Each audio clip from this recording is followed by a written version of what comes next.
پھر مزید کچھ احکامات، یسألونک عن الخمر والمیسر قل فیہما اثم کبیر ومنافع للناس واثمہما اکبر من نفعہما۔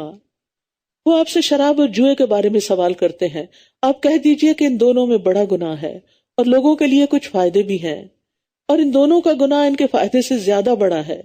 اور وہ آپ سے سوال کرتے ہیں کہ وہ کیا خرچ کریں، کہہ دیجئے جو بھی تمہاری ضرورت سے زائد ہو، جو ایکسٹرا ہے تمہیں نہیں چاہیے اوروں کو دے دو، استعمال کریں۔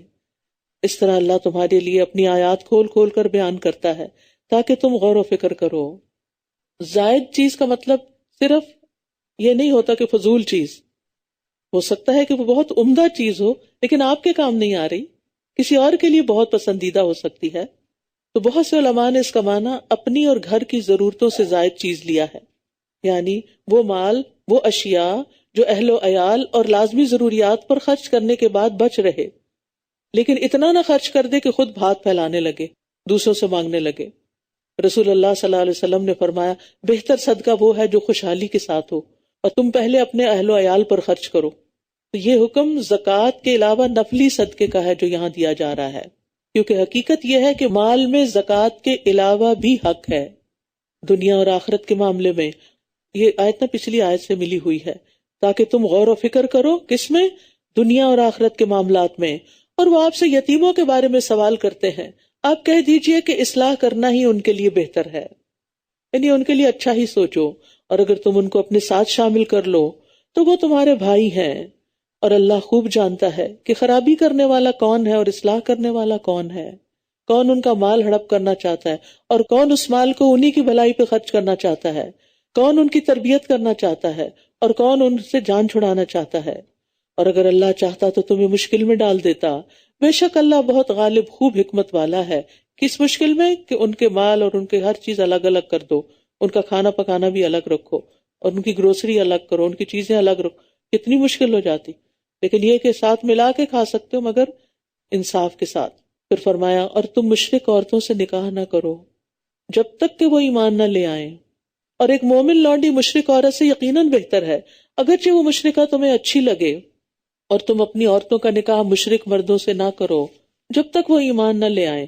اس سے پتہ چلتا ہے کہ عورت اپنا نکاح خود نہیں کر سکتی، اس کا ولی نکاح کرے گا، اسی لیے فرمایا کہ تم نکاح کر کے نہ دو۔ رسول اللہ صلی اللہ علیہ وسلم نے واضح الفاظ میں ولی کی اجازت کے بغیر نکاح سے منع فرمایا ہے۔ اور تم اپنی عورتوں کا نکاح مشرک مردوں سے نہ کرو جب تک کہ وہ ایمان نہ لے آئیں، اور ایک مومن غلام مشرک مرد سے یقیناً بہتر ہے، اگرچہ وہ یعنی مشرک تمہیں اچھا لگے۔ یہ لوگ آگ کی طرف بلاتے ہیں، اور اللہ اپنے اذن سے تمہیں جنت اور مغفرت کی طرف دعوت دیتا ہے، اور اپنی آیات لوگوں کے لیے واضح کرتا ہے تاکہ وہ نصیحت حاصل کریں۔ وَيَسْأَلُونَكَ عَنِ الْمَحِيضِ، اور وہ آپ سے حیض کے بارے میں سوال کرتے ہیں، آپ کہہ دیجئے کہ وہ ایک نجاست ہے، تو حیض کے دوران عورتوں سے الگ رہو، اور جب تک وہ پاک نہ ہو جائیں ان سے قربت نہ کرو، پھر جب وہ اچھی طرح پاک ہو جائیں تو ان کے پاس آؤ جہاں سے اللہ نے تمہیں حکم دیا ہے، ان کی دبر کی طرف سے نہیں، پشت کی طرف سے نہیں، اورل سیکس نہیں۔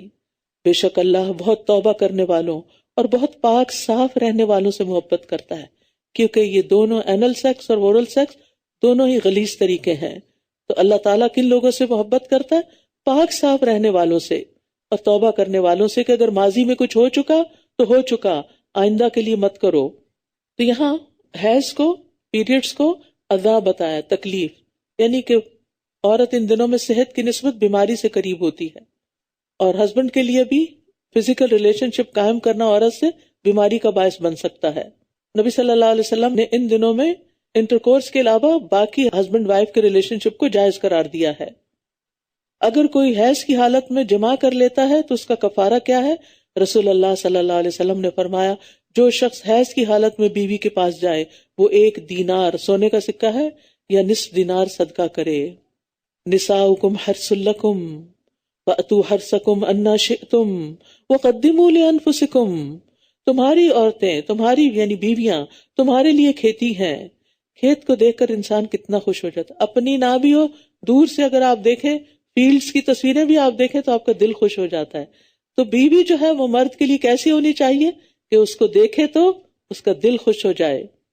تو تم اپنی کھیتی میں جس طرح چاہو آؤ اور اپنے نفسوں کے لیے آگے بھیجو۔ اور اللہ سے ڈرو اور جان لو کہ یقیناً تم اس سے ملاقات کرنے والے ہو، اور مومنوں کو خوشخبری دے دیجئے۔ جس طرح چاہو آؤ کا مطلب یہ نہیں کہ تم غلط طریقے اختیار کرو، اس کا مطلب یہ ہے کہ تمہارے لیے کسی ٹائم کی یا کسی اور چیز کی ریسٹرکشن نہیں۔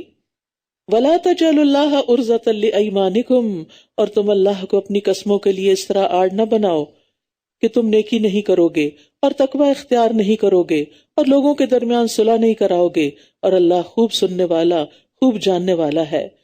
بعض لوگ غصے میں آ کر نیک کام نہ کرنے کی قسم کھا لیتے ہیں، پھر اس قسم کو نیکی سے باز رہنے کے لیے آڑ بنا لیتے ہیں۔ ہم نے قسم کھائی ہوئی ہے ہم نہیں فلاں سے بولیں گے، ہم نے قسم کھائی ہوئی ہے ہم صدقہ نہیں کریں گے، تو اس قسم کی قسمیں توڑ دینی چاہیے۔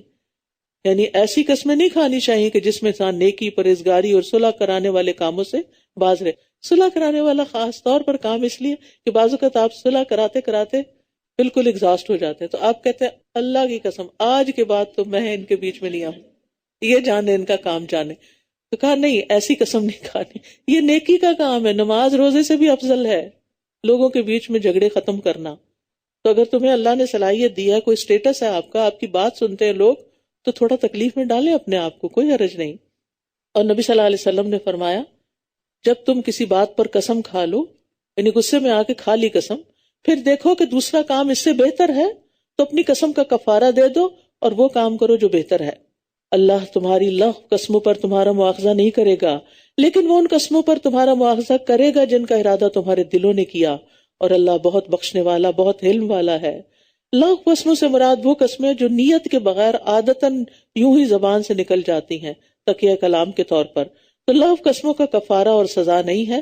ہاں، جو پکے ارادے سے قسم کھائی جائے کہ یہ کام کروں گا یا نہیں کروں گا، اس کا کفارہ ہے۔ لیکن ایک اور قسم بھی ہوتی ہے قسم کی، اور جھوٹی قسم، یمین غموس۔ جھوٹی قسم کھانا کبیرہ گناہ ہے۔ آپ نے کوئی کام کیا اور آپ نے اللہ کی قسم میں نے نہیں کیا، یہ نہیں ہونا چاہیے۔ پھر فرمایا جو لوگ اپنی بیویوں سے ترک تعلق کی قسم کھا لیتے ہیں ان کے لیے 4 ماہ کی مہلت ہے، پھر اگر وہ رجوع کر لیں تو یقیناً اللہ بہت بخشنے والا نہایت رحم کرنے والا ہے۔ یعنی 4 مہینے سے زیادہ ہسبینڈ وائف کو آپس میں ناراض نہیں رہنا چاہیے، یا تو پھر صلح کر لیں اور یا پھر طلاق دے دیں، اور اگر وہ طلاق دینے کا پختہ ارادہ کر لیں تو بے شک اللہ خوب سننے والا خوب جاننے والا ہے۔ یہ سننے اور جاننے کی بات کیوں کہی؟ کیونکہ بعض مرد کئی طلاقیں دیتے ہیں اور پھر مکر جاتے ہیں، کہتے ہیں ہم نے نہیں دی۔ تم نے جب دی اللہ نے سن لی، اور دنیا میں کوئی نہیں پکڑ سکتا، اللہ تمہیں پوچھے گا۔ والمطلقات یتربصن بانفسہن 3 قروء، اور طلاق یافتہ عورتیں اپنے آپ کو 3 حیض آنے تک انتظار میں رکھیں، یعنی دوسرا نکاح نہ کریں، اور اگر وہ اللہ اور یوم آخرت پر ایمان رکھتی ہیں تو ان کے لیے یہ حلال نہیں کہ اللہ نے ان کے رحموں میں جو کچھ پیدا کیا ہے وہ اسے چھپائیں، اور اس دوران ان کے شوہر انہیں واپس لوٹا لانے کے زیادہ حقدار ہیں اگر وہ اصلاح کا ارادہ رکھتے ہوں۔ یعنی آئندہ کے لیے جھگڑے ختم، پھر بھلے مانس طریقے سے واپس لا کر گھر بنائیں گے تو اجازت ہے، اور ان عورتوں کے لیے معروف طریقے سے ویسے ہی حقوق ہیں جس طرح ان پہ ذمہ داریاں ہیں، اور مردوں کو ان پر ایک درجہ حاصل ہے۔ یعنی گھر کا قوام ذمہ دار مرد ہے، اور اللہ بہت زبردست بہت حکمت والا ہے۔ تو طلاق کے بعد عورت کو عدت گزارنی چاہیے، اور اس عدت میں خاوند دوبارہ رجوع کر سکتا ہے، اس کا حق ہے، ابھی تک وہ اس کی بیوی ہے۔ عدت گزر جائے پھر وہ آزاد ہے، چاہے تو کہیں اور نکاح کرے اور چاہے تو اسی خاوند سے دوبارہ نکاح کرے اگر ایک طلاق ہوئی ہے۔ پھر فرمایا الطلاق مرتان، طلاق 2 بار ہے، یعنی رجعی طلاق جس میں رجوع ہو سکتا ہے۔ پھر یا تو بھلے طریقے سے بیوی کو روک لینا ہے یا احسان کے ساتھ رخصت کر دینا ہے۔ احسان کے ساتھ، کتنی ڈگنیٹی ہے اس بات میں، اور کتنی رسپیکٹ دی گئی ہے عورت کو۔ اور تمہارے لیے حلال نہیں کہ تم نے جو کچھ انہیں دیا ہے یعنی مہر سمیت اس میں سے کچھ بھی واپس لو، کوئی گفٹ وغیرہ کوئی اور چیز، مگر یہ کہ دونوں کو اس بات کا ڈر ہو کہ وہ اللہ کی حدود کو قائم نہ رکھ سکیں گے، تو پھر عورت وہ واپس کر کے خلا لے لے۔ پھر اگر تمہیں اس بات کا ڈر ہو کہ وہ دونوں اللہ کی حدود قائم نہ رکھ سکیں گے تو ان دونوں پر اس بات میں کوئی گناہ نہیں کہ وہ عورت علیحدگی حاصل کرنے کے لیے خامند کو بدلے میں کچھ دے دے، مہر واپس کر دے یا گفٹ واپس کر دے۔ یہ اللہ کی حدود ہیں، سو ان سے تجاوز نہ کرو، اور جو لوگ اللہ کی حدود سے تجاوز کریں تو یہی دراصل ظالم ہے۔ یہاں جاہلیت کے دستور کو روکا گیا، کیونکہ جاہلیت میں مرد عورت کو بے شمار طلاقیں دیتا تھا، نہ اسے چھوڑتا تھا اور نہ اس کو رکھتا تھا بڑے طریقے سے. مقصد بیوی کو تنگ کرنا ہوتا تھا، ذلیل کرنا ہوتا تھا، اس لیے اللہ سبحانہ تعالیٰ نے اس کی حد بندی کر دی. اور دوسری طرف ایک ہی وقت میں 3 طلاقیں دینے سے بھی منع کیا، کیونکہ اگر کوئی ایک دفعہ بھی طلاق دیتا تو طلاق ہو جاتی ہے، عدت گزارنے کے بعد عورت آزاد ہو جاتی ہے. اور یہ جو 3 طلاقیں ایک شمار ہوتی ہیں، یہ حضرت عمر رضی اللہ عنہ کے دور سے شروع ہوا تھا. ابن عباس کہتے ہیں کہ رسول اللہ صلی اللہ علیہ وسلم اور ابو بکر کے زمانے میں اور عمر رضی اللہ عنہ کی خلافت کے ابتدائی 2 سالوں میں 3 طلاقیں ایک ہی طلاق شمار ہوتی تھی. پھر لوگوں نے اس کام میں جلدی شروع کر دی تو عمر رضی اللہ عنہ نے فرمایا لوگوں نے ایسے کام میں جلدی کرنا شروع کر دیا جس میں ان کے لیے مہلت تھی، تو اب ہم ان پر کیوں نہ 3 طلاقیں ہی نافذ کر دیں. یعنی بطور سزا انہوں نے یہ کام شروع کیا تھا، تعزیر اس کو کہتے ہیں. لیکن اصل حکم کیا ہے کہ ایک وقت میں ایک ہی طلاق ہوتی ہے. پھر اگر وہ اسے تیسری بار طلاق دے دے تو وہ عورت اس کے بعد اس کے لیے حلال نہیں ہوگی جب تک کہ وہ کسی اور مرد سے نکاح نہ کر لے. اس کا یہ مطلب نہیں کہ جان بوجھ کے نکاح کیا جائے اور پھر زبردستی طلاق لی جائے تاکہ پہلا شوہر دوبارہ نکاح کرے. اس کو حلالہ کہتے ہیں اور کرنے والے اور کرانے والے پر لعنت ہے، حدیث سے ثابت ہے. پھر اگر وہ دوسرا خاوند اس کو طلاق دے دے تو ان دونوں پر کوئی گناہ نہیں کہ وہ باہم رجوع یعنی دوبارہ نکاح کر لیں. اگر وہ دونوں سمجھیں کہ وہ اللہ کی حدود قائم رکھ سکیں گے پھر دوبارہ نکاح کریں، ورنہ نہیں. اور یہ اللہ کی حدود ہیں جنہیں وہ ان لوگوں کے لیے واضح کرتا ہے جو علم رکھتے ہیں. اور جب تم عورتوں کو طلاق دے دو پھر وہ اپنی عدت پوری کرنے کو آئیں تو انہیں بھلے طریقے سے روک لو یا بھلے طریقے سے رخصت کر دو، اور انہیں تکلیف دینے کے لیے مت روکو کہ تم ان کے ساتھ زیادتی کر سکو. اور جو ایسا کرے گا تو یقیناً اس نے اپنی جان پر ظلم کیا. اور تم اللہ کی آیات کو مذاق مت بناؤ، اور اللہ کی وہ نعمت جو تم پر ہے اور جو اس نے کتاب و حکمت کی صورت میں تم پر نازل کیا ہے اسے یاد رکھو. وہ تمہیں اس کے ساتھ نصیحت کرتا ہے.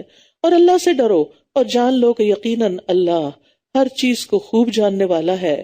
اور جب تم عورتوں کو طلاق دے چکو پھر وہ اپنی عدت پوری کر لیں تو تم انہیں ان کے سابقہ شوہروں سے نکاح کرنے سے نہ روکو جب وہ معروف طریقے سے باہم رضامند ہو جائیں. یہ نصیحت اس کو کی جاتی ہے جو تم میں سے اللہ اور یوم آخرت پر ایمان رکھتا ہو. یہ تمہارے لیے زیادہ پاکیزہ اور صاف ستھرا ہے اور اللہ جانتا ہے اور تم نہیں جانتے. معقل بن یسار کہتے ہیں کہ میں نے اپنی بہن کا نکاح ایک شخص سے کیا، اس نے اسے طلاق دے دی. جب عدت گزر گئی تو دوبارہ پیغام لے کے پروپوزل لے کے آ گیا. میں نے اس سے کہا میں نے تمہارا نکاح کیا، اسے تمہاری بیوی بنایا، تمہاری عزت افزائی کی، مگر تم نے اسے طلاق دے دی. اب پھر تم دوبارہ پیغام لے کر آ گئے ہو. اللہ کی قسم وہ تمہارے پاس کبھی نہیں آ سکتی. اب میں اس کی شادی دوبارہ تم سے نہیں کروں گا. اس شخص میں کوئی برائی نہیں تھی اور وہ کہتے ہیں کہ میری بہن بھی واپس جانا چاہتی تھی. عورت کو اپنا گھر عزیز ہوتا ہے، کون عورت اپنا گھر چھوڑنا چاہتی؟ لیکن بھائیوں کی غیرت بیچ میں آ جاتی، اب نہیں ہو سکتا یہ. تو فرمایا فلا تعدلوہن، نہیں انہیں مت روکو کہ وہ اپنے پہلے والے خامدوں سے دوبارہ نکاح کر لیں. جب یہ آیت نازل ہوئی تو کہتے ہیں میں نے کہا اللہ کے رسول اب میں نکاح کر دوں گا. یہ تھا نا ایمان، کوئی اپنی انا کا مسئلہ نہیں بنایا. تو بہرحال انہوں نے پھر نکاح کر دیا. اس سے بھی پتہ چلتا ہے کہ عورت ولی کی اجازت کے بغیر نکاح نہیں کر سکتی. حدیث میں آتا ہے کوئی عورت کسی عورت کا نکاح نہ کرے، ولی مرد کرے. اور کوئی عورت اپنا نکاح خود نہ کرے کیونکہ وہ عورت زانیہ ہے جو اپنا نکاح خود کر لیتی ہے. شاہ عبد القادر لکھتے ہیں یہ حکم ہے عورتوں کے ولیوں کو کہ اس کے نکاح میں اس کی خوشی کا خیال رکھیں، جہاں وہ راضی ہو نکاح کر دیں اگرچہ اپنی نظر میں کوئی اور جگہ زیادہ بہتر ہو. یعنی یہ مسئلہ کب پیش آتا ہے؟ عورت اپنے نکاح کے لیے خود کب نکل پڑتی ہے؟ جب خاندان والے تعاون نہیں کرتے. اور مائیں اپنے بچوں کو پورے 2 سال تک دودھ پلائیں. یہ حکم اس کے لیے ہے جو رضاعت کی مدت پوری کرنے کا ارادہ کرے. اور بچے کے والد کے ذمہ معروف طریقے سے ان ماؤں کا کھانا اور کپڑا دینا. یعنی طلاق کے بعد بھی جب تک ماں بچے کو دودھ پلائے گی تو بچے کے باپ کے ذمہ ہے کہ وہ اس عورت کا خرچہ اٹھائے، نان نفقہ. کسی شخص کو اس کی طاقت سے بڑھ کر تکلیف نہ دی جائے، نہ تو والدہ کو اس کے بچے کی وجہ سے اور نہ ہی والد کو اس کے بچے کی وجہ سے کوئی نقصان پہنچایا جائے. یعنی ماں بھی بچے کو آڑ نہ بنا لے باپ کو ستانے کے لیے. اور باپ کے وارث پر بھی اسی طرح کی ذمہ داری ہے. پھر اگر وہ دونوں باہم رضامندی اور مشورے سے دودھ چھڑانے کا ارادہ کر لیں تو ان پر کچھ گناہ نہیں. اور اگر تم اپنے بچوں کو کسی اور عورت سے دودھ پلوانے کا ارادہ کر لو تو بھی تم پر کوئی گناہ نہیں. یعنی ضروری نہیں کہ ماں ہی پلائے، اگر مشکل ہو رہی ہے تو کوئی اور عورت بھی پلا سکتی ہے. گائے وغیرہ کا یا فارمولا کا ذکر نہیں کیا گیا. بشرطے کہ جو انہیں دینا طے کیا تھا تم بھلے طریقے سے ان کے حوالے کر دو، اور اللہ سے ڈرو، اور جان لو کہ جو کچھ بھی تم کرتے ہو یقیناً اللہ اسے خوب دیکھنے والا ہے۔ اور تم میں سے جو لوگ فوت ہو جائیں اور بیویاں چھوڑ جائیں تو وہ عورتیں 4 ماہ اور 10 دن تک اپنے آپ کو انتظار میں رکھیں۔ پھر جب اپنی عدت کی مدت پوری کر چکیں تو جو بھی وہ اپنی ذات کے بارے میں معروف طریقے سے طے کرے تو تم پر کوئی گناہ نہیں، اور جو بھی تم کرتے ہو اللہ اس کی خوب خبر رکھنے والا ہے۔ تو خاوند کی وفات کی یہ عدت تمام عورتوں کے لیے یکساں ہے، شوہر نے اس سے صحبت کی ہو یا اس سے پہلے ہی فوت ہو گیا ہو، جوان ہو یا بوڑھی ہو، بس نکاح ہوا تھا چاہے رخصتی نہیں ہوئی تب بھی عورت کو عدت کرنی پڑے گی یہ والی، اور اس کو شوہر کی میراث میں سے بھی حصہ دیا جائے گا۔ بیوہ عورت کی عدت سب بیوہ عورتوں کے لیے، اتنا زیادہ یہ سوال آتا ہے عورت کی عمر 70 سال ہوگی ابھی بھی عدت ہوگی؟ جی ہاں بالکل عدت ہوگی، اور اس میں اس کو رنگین کپڑے نہیں پہننے، زیور نہیں پہننا، گھر نہیں چھوڑنا، اور ادھر ادھر گھومنا پھرنا نہیں، بلکہ اپنے اسی گھر کے اندر رہنا ہے۔ اور جب 4 مہینے 10 دن گزر جائیں اسلامی کیلنڈر کے تو پھر چاہے تو اس گھر میں اگر رہنا چاہے، گھر والے رکھنا چاہے، یا جا کے دوسرا نکاح کرنا چاہے، کچھ بھی کرے، پھر وہ آزاد ہے۔ ظاہر ہے پھر ولی کوئی نکاح کرے گا، میری بات سے یہ مطلب نہ نکالیے کہ خود کر لے۔ اور تم پر اس بات میں کوئی گناہ نہیں کہ عدت والی عورتوں کو اشارتاً پیغام نکاح بھیجو، یعنی دوران عدت عورت کو پروپوز نہیں کیا جا سکتا، دوران عدت نکاح نہیں کیا جا سکتا۔ اور تم پر اس بات میں کوئی گناہ نہیں کہ عدت والی عورتوں کو اشارتاً پیغام نکاح بھیجو یا اسے اپنے دلوں میں چھپائے رکھو۔ اللہ جانتا ہے کہ ضرور تم ان کا ذکر کرو گے، لیکن تم ان سے نکاح کرنے کا خفیہ وعدہ نہ کرو، چھپی دوستی نہیں، مگر یہ کہ کوئی بھلی بات کہو، یعنی اچھے الفاظ میں کسی طرح میسج کنوے کروا دو، باقاعدہ پروپوزل نہیں۔ اور تم عقد نکاح کو پختہ نہ کرو یہاں تک کہ عدت کی مقرر مدت اپنے اختتام کو پہنچ جائے، اور جان لو کہ یقیناً اللہ جانتا ہے جو تمہارے دلوں میں ہے، لہٰذا اس سے ڈرو، اور جان لو کہ بے شک اللہ بہت بخشنے والا اور بردبار ہے۔ تم پر کوئی گناہ نہیں اگر تم ان عورتوں کو طلاق دے دو جنہیں تم نے ہاتھ نہیں لگایا، یعنی پیپر میرج ہوئی تھی، لڑکا کسی ملک میں تھا، لڑکی کہیں اور تھی، امیگریشن نہیں ہوئی، آخر کار طلاق دینی پڑی، لڑکی جانے کو تیار نہیں تھی 3rd ورلڈ کنٹری میں، اور لڑکا آ نہیں سکتا تھا، اب کیا ہے، طلاق ہو گئی، اب کیا ہوگا، یعنی کہ اس کے ساتھ ٹائم ہی نہیں سپینڈ کیا تو پھر کیا ہوگا؟ ایسی صورت میں عدت نہیں ہوگی لڑکی پر۔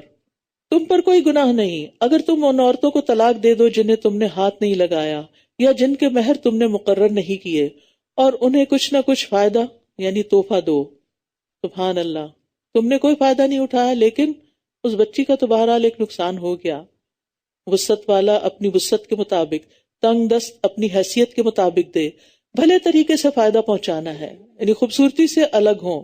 نیکی کرنے والوں پر یہ لازمی حق ہے، ایسا لازمی کرنا چاہیے، یہ متع طلاق کہلاتا ہے۔ اور اگر تم ان منکوحہ عورتوں کو ہاتھ لگانے سے پہلے طلاق دے دو جبکہ تم نے ان کے لیے مہر بھی مقرر کر دیا ہو تو مقررہ مہر کا آدھا حصہ ادا کرنا ہوگا، مگر یہ کہ وہ عورتیں مہر معاف کر دیں یا وہ شخص معاف کر دے جس کے ہاتھ میں نکاح کی گرہ ہے، اور یہ کہ تم معاف کر دو تو یہ تقویٰ کے زیادہ قریب ہے۔ اور تم آپس میں احسان کرنا نہ بھولو، جو کچھ بھی تم کرتے ہو یقیناً اللہ اس کو خوب دیکھنے والا ہے۔ حافظوا علی الصلوات والصلاة الوسطی وقوموا للہ قانتین، سب نمازوں کی حفاظت کرو اور خصوصاً درمیانی نماز کی، اور اللہ کے لیے فرما بردار بن کر کھڑے ہو جاؤ۔ نمازوں کی حفاظت دنیا اور آخرت کی اصلاح کا باعث ہے۔ نمازوں کی حفاظت کرنے والے سے اللہ کا وعدہ ہے کہ اللہ تعالیٰ ان کو بخش دے گا، اور صلاۃ الوسطیٰ سے مراد عصر کی نماز لی گئی ہے۔ پھر اگر تمہیں دشمن کا خوف ہو تو پیدل یا سواری پر ہی نماز پڑھ لو، چلتے چلتے بھی نماز ہو جاتی ہے میدان جنگ میں۔ پھر جب تم امن کی حالت میں آ جاؤ تو اللہ کو اس طرح یاد کرو جیسے اس نے تمہیں وہ سکھایا ہے جو تم نہیں جانتے تھے۔ اور تم میں سے جو لوگ وفات پا جائیں اور بیویاں چھوڑ رہے ہوں وہ اپنی بیویوں کے لیے 1 سال تک بغیر گھر سے نکالے فائدہ پہنچانے یعنی نان نفقہ دینے کی وصیت کر جائیں۔ ہاں اگر وہ خود نکل جائیں تو تم پر کوئی گناہ نہیں، جو بھی وہ اپنی ذات کے بارے میں بھلے طریقے سے فیصلہ کریں، اور اللہ بہت زبردست خوب حکمت والا ہے۔ اور طلاق یافتہ عورتوں کو بھلے طریقے سے کچھ فائدہ یعنی متع طلاق پہنچانا لازم ہے، متقی لوگوں پر عورتوں کا یہ حق ہے۔ ہمارے ہاں کیسے ہوتی ہے طلاق، اور ہمارے ہاں کتنی ظلم و کتنی زیادتی کی جاتی ہے، کھڑے کھڑے گھر سے نکال دیا جاتا ہے۔ اسی طرح اللہ تمہارے لیے اپنی آیات کو واضح کرتا ہے تاکہ تم عقل سے کام لو۔ الم تر الی الذین خرجوا من دیارہم وہم الوف حذر الموت فقال لهم اللہ موتوا ثم احیاہم ان اللہ لذو فضل علی الناس ولکن اکثر الناس لا یشکرون۔ اللہ کا شکوہ، اکثر لوگ شکر نہیں کرتے۔ کیا آپ نے ان لوگوں کے حال پر غور نہیں کیا جو ہزاروں کی تعداد میں تھے؟ وہ موت سے بچنے کے لیے اپنے گھروں سے نکل پڑے۔ کوئی وبا آ گئی ہوگی تو لوگوں نے سوچا ہوگا یہ علاقہ چھوڑ جائیں، اور ایک نہیں، دو نہیں، ہزاروں۔ تو اللہ نے ان سے فرمایا مر جاؤ، جہاں نکل کے گئے وہیں موت آ گئی تو وہ مر گئے۔ پھر اس نے انہیں زندہ کر دیا۔ بے شک اللہ لوگوں پر بہت فضل فرمانے والا ہے، لیکن اکثر لوگ شکر ادا نہیں کرتے۔ یعنی ایسی آزمائشیں اور ایسے خوف کے اوقات بھی اس کے پیچھے بھی حکمت ہوتی، جیسے کووڈ آیا تھا، اس میں بہت سی پریشانی تو تھی لیکن اس کے کئی فائدے بھی ہوئے، کئی نئی جہتیں بھی نکلیں۔ وَقَاتِلُوا فِي سَبِيلِ اللَّهِ وَاعْلَمُوا أَنَّ اللَّهَ سَمِيعٌ عَلِيمٌ، اور اللہ کے راستے میں جنگ کرو اور جان لو کہ اللہ خوب سننے والا، خوب جاننے والا ہے۔ کون ہے وہ جو اللہ کو قرض حسنہ دے تاکہ وہ اسے اس کے لیے کئی گنا زیادہ بڑھا دے، اور اللہ ہی تنگی پیدا کرتا ہے اور وہی کشادگی دیتا ہے، اور اسی کی طرف تم لوٹائے جاؤ گے۔ قرض حسنہ سے کیا مراد ہے؟ وہ مال جو خالص اللہ کی رضا اور ثواب حاصل کرنے کے لیے خرچ کیا جائے، اس میں کوئی ریاکاری نہ ہو، کسی کو ستانا نہ ہو، کسی پر احسان رکھنے کی نیت نہ ہو۔ تو اللہ سبحانہ وتعالیٰ کا کرم دیکھیے، خود ہی سب کچھ بندوں کو دے کے خود مانگ رہا ہے، اپنے ذمہ اسے قرض قرار دے رہا ہے۔ اور یہاں اللہ کے راستے میں خرچ کرنے کی بات ہو رہی ہے، یعنی اللہ کے دین کی خاطر۔ پیچھے اللہ کی خاطر جنگ کرنے کا حکم ہوا، اب اللہ کی خاطر مال خرچ کرنے کا حکم ہو رہا ہے۔ رسول اللہ صلی اللہ علیہ وسلم نے فرمایا، جس نے اللہ کی راہ میں کوئی چیز خرچ کی، اس کے لیے اس کا 700 گنا لکھا جاتا ہے۔ اللہ کے راستے میں کیا ہوتا ہے؟ اللہ کے دین کی خدمت کے لیے، لوگوں کے اندر خیر پھیلانے کے لیے۔ الم تر الی الملأ من بنی اسرائیل من بعد موسیٰ، کیا آپ نے موسیٰ کے بعد بنی اسرائیل کے سرداروں کے حال پر غور نہیں کیا جب انہوں نے اپنے نبی سے کہا کہ آپ ہمارے لیے ایک بادشاہ مقرر کر دیں تاکہ اس کی قیادت میں ہم اللہ کے راستے میں لڑیں۔ اس نے کہا ممکن ہے کہ اگر تم پر جنگ کرنا فرض کر دیا جائے تو تم نہ لڑو۔ انہوں نے کہا اور ہمیں کیا ہے کہ ہم اللہ کے راستے میں نہ لڑیں جبکہ ہم اپنے گھروں اور بیٹوں سے نکال دیے گئے ہیں۔ پھر جب ان پر جنگ کرنا فرض کر دیا گیا تو ان میں سے چند ایک کے سوا سب منہ موڑ گئے، اور اللہ ان ظالموں کو خوب جانتا ہے۔ اور ان کے نبی نے ان سے کہا بے شک اللہ نے تمہارے لیے طالوت کو بادشاہ مقرر کر دیا ہے۔ تو وہ کہنے لگے اس کی بادشاہت ہم پر کیسے ہو سکتی ہے جبکہ ہم بادشاہت کے اس سے زیادہ حقدار ہیں، اور اسے تو کوئی مالی وسعت بھی عطا نہیں کی گئی۔ اس نبی نے کہا بے شک اللہ نے اسے تم پر چن لیا ہے اور اسے علم اور جسم کے اعتبار سے زیادہ وسعت دی ہے، اور اللہ جسے چاہتا ہے اپنی بادشاہت عطا کرتا ہے، اور اللہ وسعت والا خوب جاننے والا ہے۔ تو علمی قوت جسمانی قوت پر مقدم ہے۔ علم والے اور لا علم، ان میں کوئی نسبت نہیں۔ قل هل يستوي الذين يعلمون والذين لا يعلمون، علم مال سے بہتر ہے۔ کیونکہ یہاں انہوں نے کیا اعتراض کیا کہ اس کے پاس تو کوئی مال نہیں، اس کو کیسے بادشاہ بنا دیا گیا ہے؟ لیکن اس کے پاس کیا تھا؟ علم، اور کیا تھا؟ قوت۔ اور اسی طرح انسان کے اندر جو ایسی فضیلت ہوتی ہے، یعنی علمی فضیلت، علمی قوت، وہ باقی قوتوں پر حاوی ہو جاتی۔ علم کے ذریعے آپ باقی چیزیں بھی حاصل کر لیتے ہیں، لیکن اگر آپ جاہل ہیں تو آپ اپنا مال بھی ضائع کر دیں گے، اپنی زندگی بھی ضائع کر دیں گے۔ جہالت عیب ہے، جہالت سے نکلنا ہے، چاہے دنیا کے علم ہو چاہے دین کے جو بھی نفع مند علم ہو، ان کی طرف توجہ کرنی چاہیے۔ اور یہاں اللہ تعالیٰ کی صفت الواسع آئی ہے کہ جس کی جود و سخا مخلوق کے اندازوں سے کہیں بڑھ کر ہے، اور اس کی رحمت اور علم ہر چیز پر محیط ہے، اس کا رزق سب کے لیے کافی ہے۔ اور ان کے نبی نے ان سے کہا بے شک اس کی بادشاہت کی علامت یہ ہوگی کہ تمہارے پاس وہ تابوت واپس آ جائے گا جس میں تمہارے رب کی طرف سے سکینت بھی ہے، اور آل موسیٰ اور آل ہارون کے چھوڑے ہوئے بقیہ جات بھی ہیں۔ فرشتے اسے اٹھائے ہوئے ہوں گے، یقیناً اس میں تمہارے لیے ایک نشانی ہے اگر تم ایمان والے ہو۔ پھر جب طالوت لشکروں کے ساتھ روانہ ہوا تو اس نے اپنی فوج سے کہا یقیناً اللہ تمہیں ایک نہر کے ذریعے آزمانے والا ہے۔ آپ نیکی کے کام کے لیے نکلتے ہیں تو راستے میں کوئی رکاوٹ آ جاتی ہے، یہ دیکھنے کے لیے کہ کتنا شوق ہے، واقعی دل میں کتنی سچائی ہے اس کام کو کرنے کی. تو کہا اللہ تمہیں یقیناً ایک نہر کے ذریعے آزمانے والا ہے، تو جس نے اس میں سے پی لیا تو وہ مجھ سے نہیں، اور جس نے اس کو نہیں چکھا تو وہ یقیناً مجھ سے ہے، مگر وہ جو اپنے ہاتھ سے ایک چلو بھر لے، یعنی تھوڑا بہت پی لو. تو سوائے چند ایک کہ انہوں نے اس میں سے پی لیا، یعنی خوب پیٹ بھر کے پیا. پھر جب اس نے اور ان لوگوں نے جو اس کے ساتھ ایمان لائے تھے اس نہر کو پار کر لیا تو وہ کہنے لگے آج ہمارے پاس جالوت اور اس کے لشکروں سے مقابلہ کرنے کی کوئی طاقت نہیں. اس موقع پر جو لوگ اس بات کا یقین رکھتے تھے کہ وہ اللہ سے ملاقات کرنے والے ہیں کہنے لگے کتنی ہی بار ایسا ہوا کہ چھوٹی جماعت بڑی جماعت پر اللہ کے اذن سے غالب آ گئی، اور اللہ صبر کرنے والوں کے ساتھ ہے. اللہ کی خاص معیت حاصل ہوتی ہے ان لوگوں کو جو مشکل وقت میں اسی پر بھروسہ کرتے ہیں اور بے قرار نہیں ہوتے اور اپنا کام کیے جاتے ہیں. اور جب وہ جالوت اور اس کے لشکروں کے مقابل ہوئے تو کہنے لگے ربنا افرغ علینا صبرا وثبت اقدامنا وانصرنا علی القوم الکافرین، اے ہمارے رب ہم پر صبر انڈیل دے. جیسے بالٹی کا پانی ہوتا ہے نا تو پھر کوئی حصہ بھی خشک نہیں رہتا جو پانی اوپر سے انڈیلا جاتا ہے، تو ایسے صبر انڈیل دے کہ ہمارا رواں رواں صبر کرے اور ہمارے قدم جما دے، اور اس کافر قوم کے مقابلے پر ہماری مدد فرما. تو اللہ سے جب انسان التجا کرتا ہے تو مدد بھی آ جاتی ہے، دعا بھی قبول ہو جاتی ہے. اب یہی ہوا تو انہوں نے اللہ کے اذن سے ان دشمنوں کو شکست دے دی، اور داؤد نے جالوت کو قتل کر دیا، اور اللہ نے اسے بادشاہت اور حکمت عطا کی اور جو چاہا اسے سکھایا. اور اگر اللہ بعض لوگوں کے ذریعے بعض کو نہ ہٹائے تو زمین میں فساد پھیل جائے، لیکن اللہ جہان والوں پر فضل فرمانے والا ہے. یہ اللہ تعالیٰ کی ایک سنت ہے کہ مفسدین کو وہ اپنی طاقت سے ختم کرتا رہتا ہے. تلک آیات اللہ نتلوہا علیک بالحق وانک لمن المرسلین، یہ اللہ کی آیات ہیں جنہیں ہم آپ پر حق کے ساتھ پڑھ رہے ہیں، اور یقیناً آپ رسولوں میں سے ہیں. یہ سب وحی کے ذریعے علم آپ کو ملا ہے، اللہ کی طرف سے ایک رحمت کے طور پر آپ کے پاس آیا ہے، لہٰذا آپ کبھی بھی شک میں نہ پڑیں. آپ نے بھی جو کچھ سنا وہ یقینی حق ہے اور اس میں شک کی گنجائش نہیں. جو بھی آیات اور ترجمہ ان کا آپ نے سنا ان پر یقین ہی عمل کی راہیں استوار کرتا ہے. اللہ تعالیٰ سے دعا ہے کہ وہ ہم سے اس کوشش کو قبول کرے، ہمارا پڑھانا اور پڑھنا اور سیکھنا سکھانا قبول فرمائے، اور سب سے بڑھ کر ہمیں عمل کی توفیق دے. وآخر دعوانا ان الحمد للہ رب العالمین. سبحانک اللہم وبحمدک اشہد ان لا الہ الا انت استغفرک واتوب الیک. السلام علیکم ورحمۃ اللہ وبرکاتہ.